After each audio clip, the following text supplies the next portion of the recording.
Hello दोस्तों, कैसे आप सब। आई होप कि आप सब अच्छे होंगे।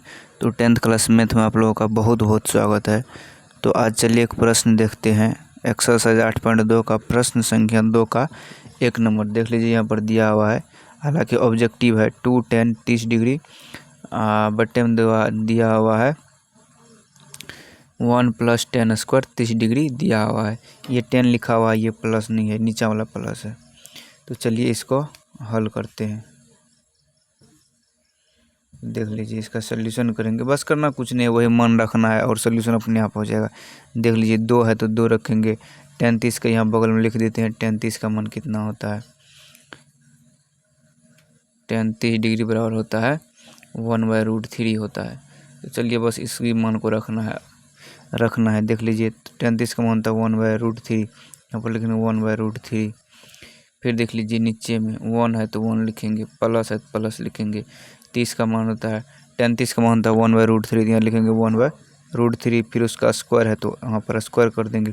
फिर यहाँ पर बराबर दीजिए। देख लीजिए, इसको गुना कीजिएगा तो कितना हो जाएगा? 2/√3 हो जाएगा। और नीचे में कितना हो जाएगा? 1 हो जाएगा, प्लस फिर 1 का स्क्वायर कीजिएगा 1 हो जाएगा।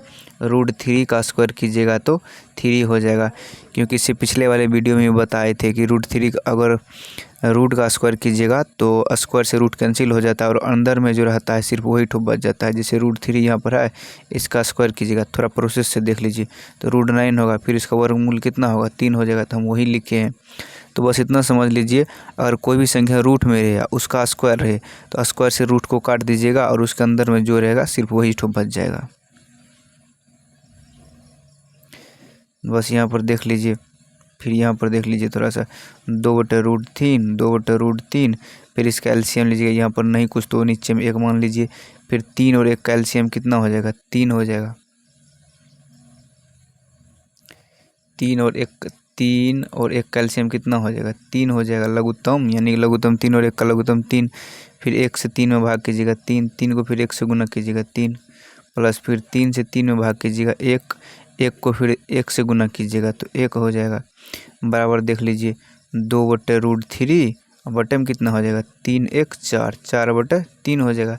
फिर इसको बराबर कीजिएगा तो कितना होगा? 2/√3 या फिर ये उलट जाएगा, पलटने जैसे गुना कीजिए, यहाँ पर गुना का चिन्ह हो जाएगा, गुना का साइन हो जाएगा और 3 जो है ऊपर चला जाएगा और 4 नीचे आ जाएगा।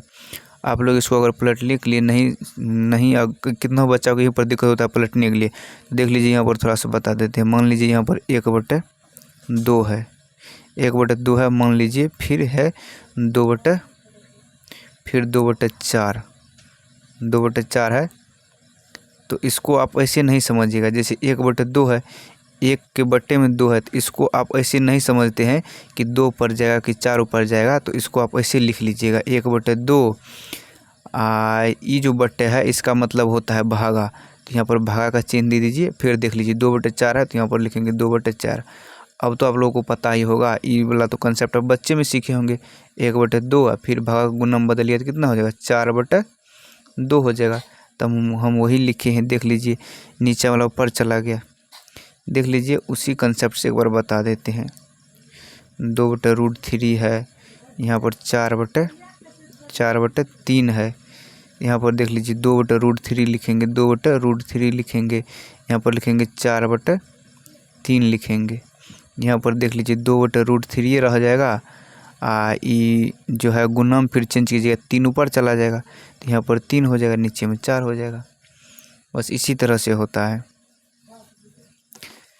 तो जिसको भी दिक्कत होता है तो पहले ऐसे करके लिख लीजिएगा, तब दिक्कत नहीं होगा। देख लीजिए, एक बार फिर से बता देते हैं इसको कैसे लिखते हैं।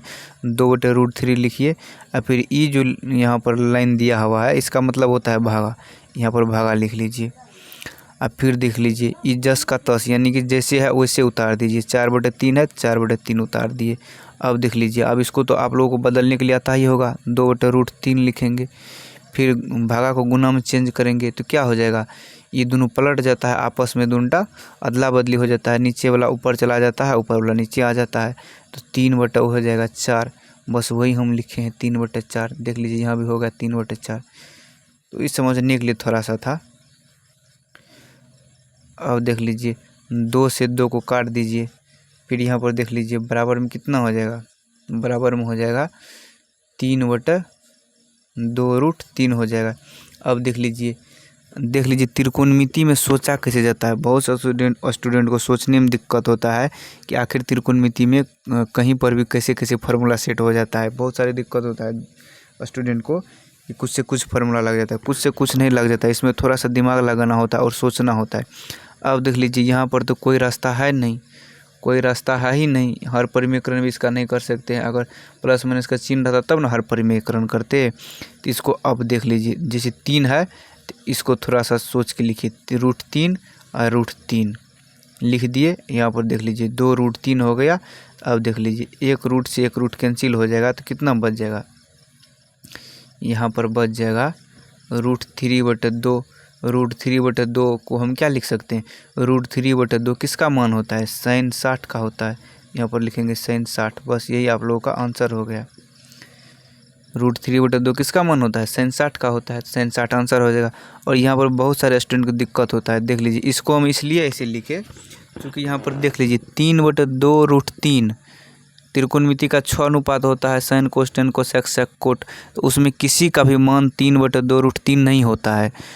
तो हम उस मान में चेंज करने के लिए, त्रिकोणमिति के मान में चेंज करने के लिए हम पहले सोच लिए थे अगर √3/2 हमको मिल जाता है तो sin 60 का मान होता है। तो पहले हम सोच लिए थे अगर √3/2 अगर मिल जाएगा हमको तो sin 60 आ जाएगा। इसलिए हम इसको सोचे किसी तरह से इसको काट दे। तो हम इसको दिमाग लगाए कि 3 को रूट में दे करके एक ठो रूट कैंसिल हो जाएगा। तो हम उसी तरह किए। देख लीजिए फिर इसको सोल्यूशन कीजिएगा, जैसे √3 गुना √3 फिर क्या हो जाएगा √9 हो जाएगा। फिर सोल्यूशन कीजिएगा 3 आ जाएगा। तो